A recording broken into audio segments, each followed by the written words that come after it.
George Learns Esperanto From Squirrel to Scholar by John Huang.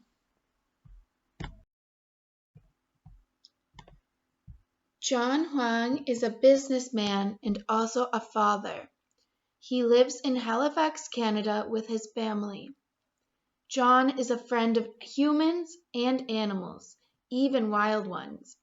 He also loves to take beautiful photos. Recently, John took pictures of a curious little one. The little one's name is George, and he is a curious squirrel. Want to know what George found out? If so, just read on. Bob Williamson, Secretary of the Canadian Esperanto Association to the Universal Congress in Montreal, Canada 2022. Published by the Canadian Esperanto Association, Montreal, Canada. George is a tiny squirrel that lives in a maple forest.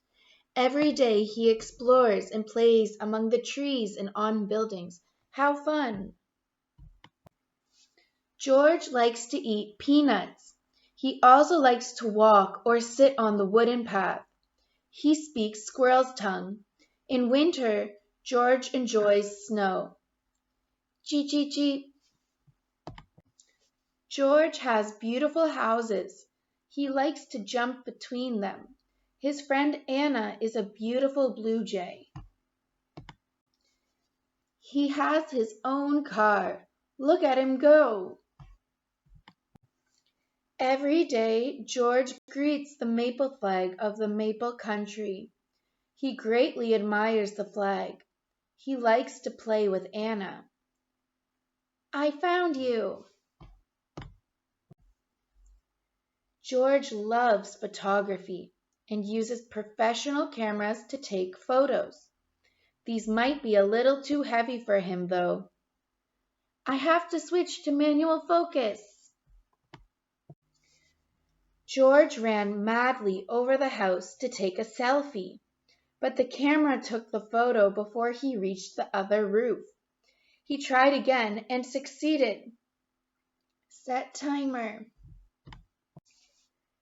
In the afternoon, George took other selfies with his camera. He used a frame this time. Then he took a portrait photo of Anna. The next day, George walked along the road and saw a mysterious green star flag. What is this? He asked himself. He saw the book named Esperanto. He wondered what Esperanto was. How curious! George decided that he wanted to learn what Esperanto is. I want to learn. George went to a local Esperanto school and started learning Esperanto with Anna. A, bo, so, cho, po, ro, so, sho, to, wu, wo, zo.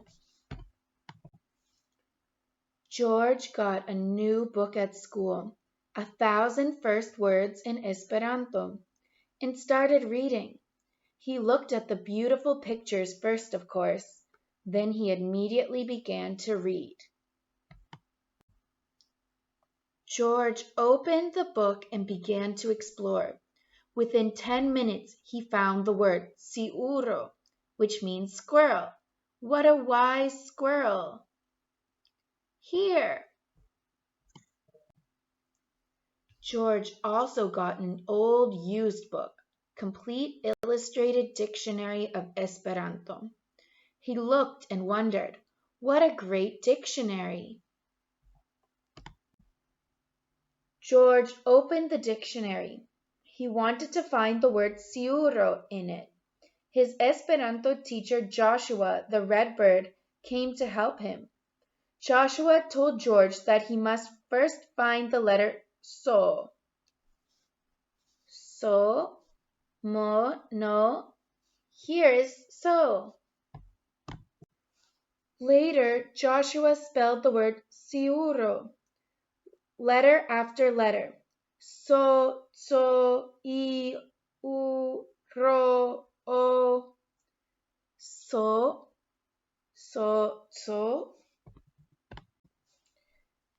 are too many words after the letter so.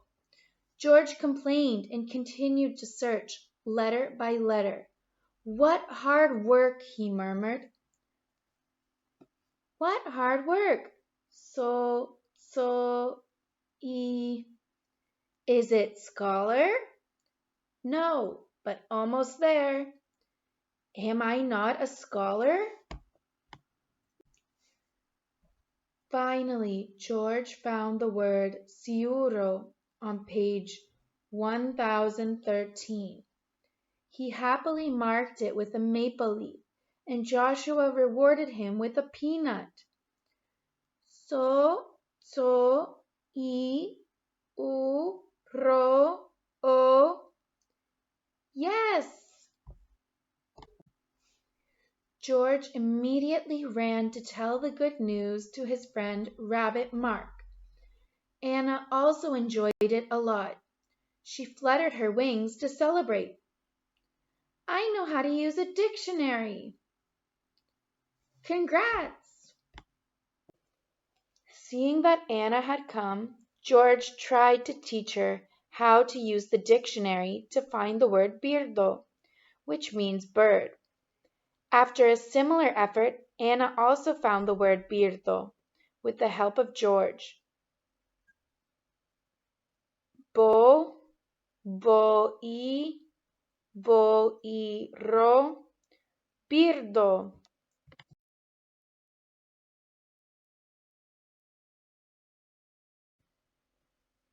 Now George could speak in Esperanto. When he ordered more peanuts at home, he politely greeted and thanked the delivery man. He kept learning new words, even when he ate a peanut. Saluton, saluton. Thanks, you're welcome. Peanut. After school, George began to read the famous story, The Little Prince, in Esperanto. He read carefully. He really liked the beautiful pictures in the book. At the end of the week, he finished reading the book. George drew the picture of a boa constrictor eating a predator, just like in the story, and wrote Saluton, hello, on his houseplate. He later invited his new friend Dora to play with him. Can we play?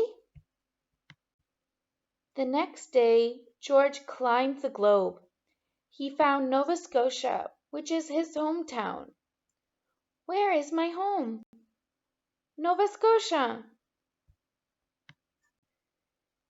George showed pictures of Nova Scotia.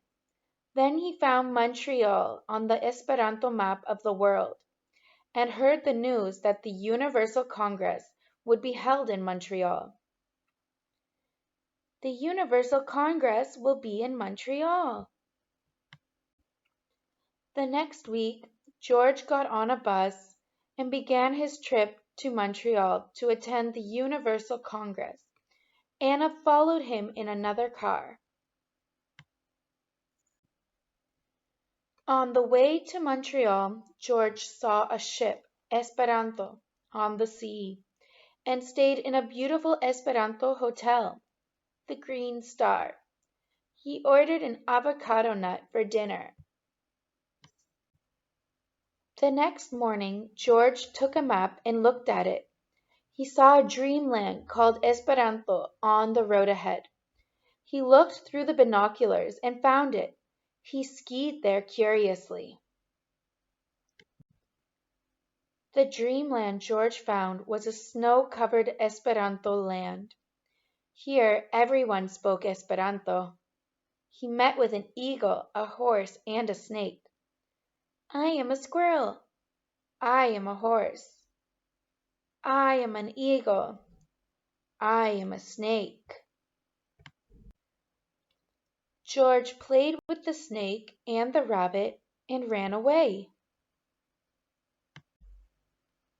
George met many new Esperanto friends on the snow. Tango on ice. Glad to meet you. We are ducks.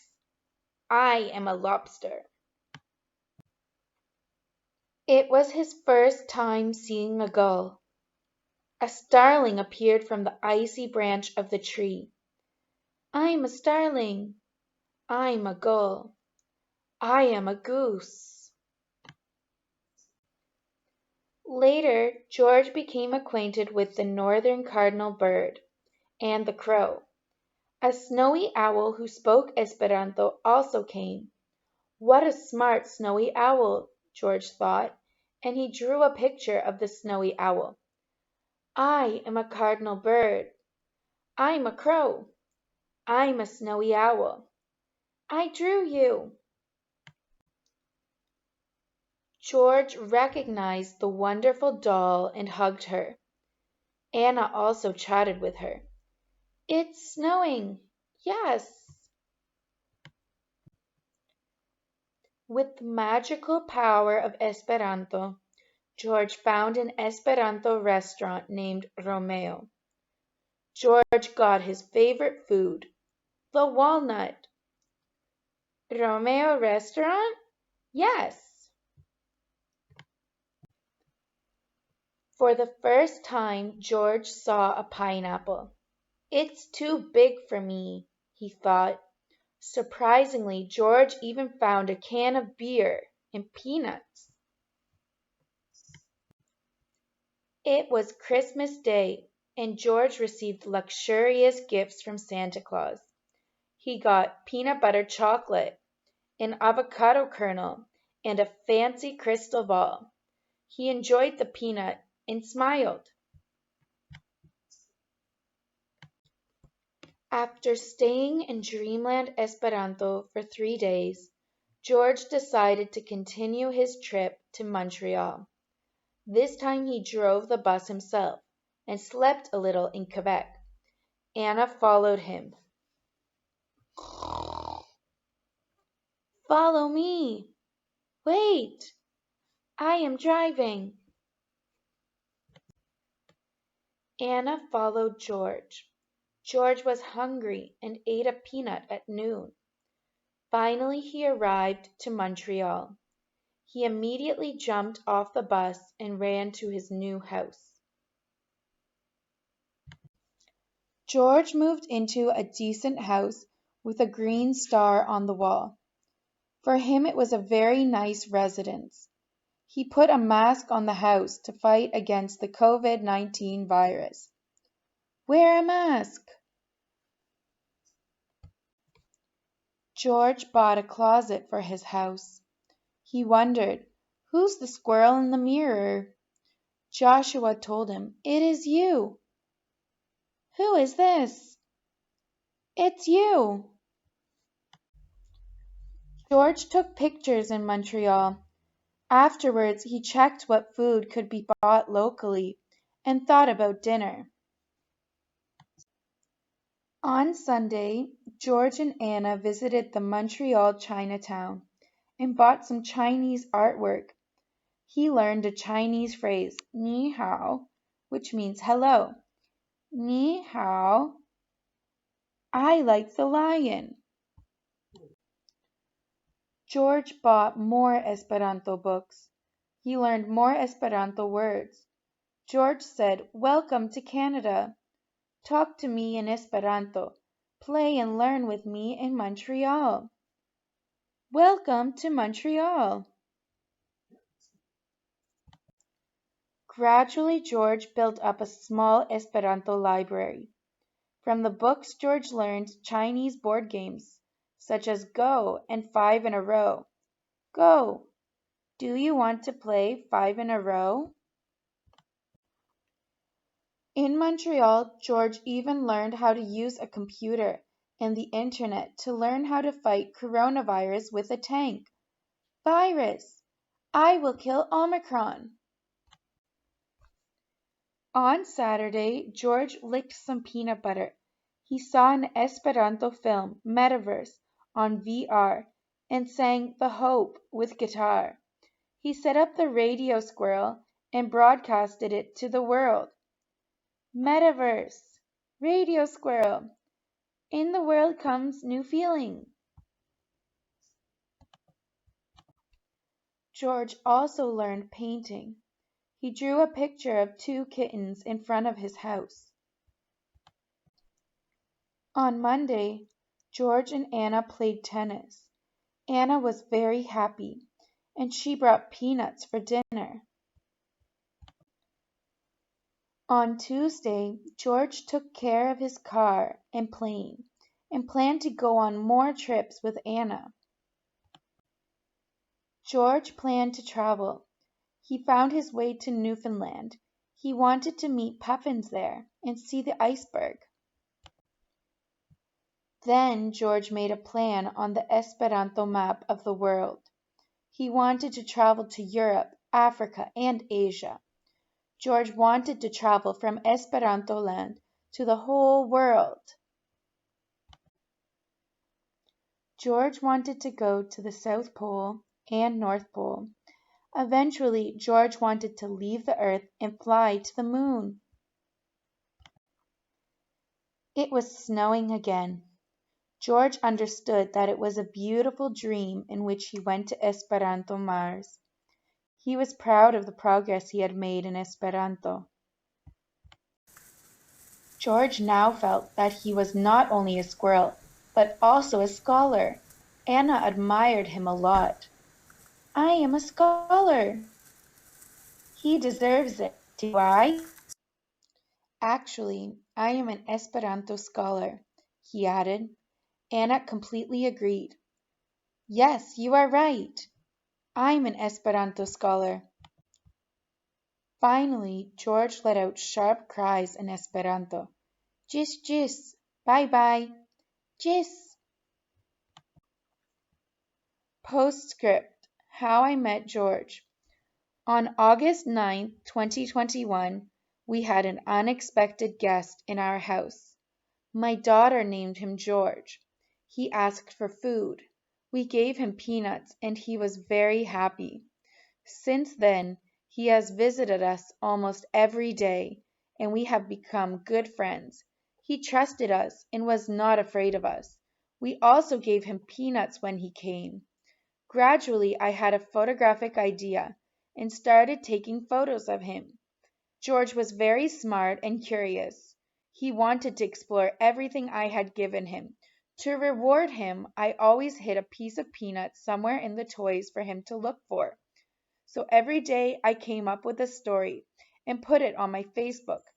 Day after day, the stories piled up and finally formed the book I am presenting to you. I hope you all enjoy it. John Huang, March 2022, Halifax, Canada. Published by the Canadian Esperanto Association, Montreal, Canada.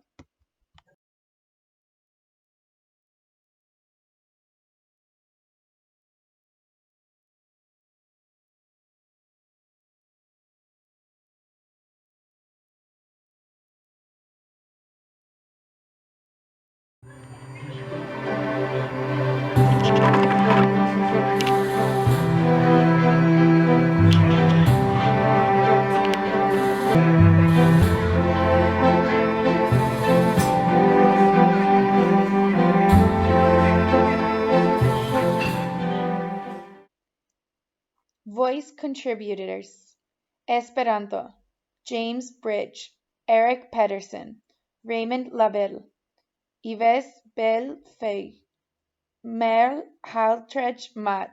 English: Elizabeth Haikings. Specjalan Dan Conal, Bob Williamson, Eugenia Amis, Kyla Canada Esperanto Asocio.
Special thanks to Bob Williamson, Yevgenia Amis, and the Canadian Esperanto Association.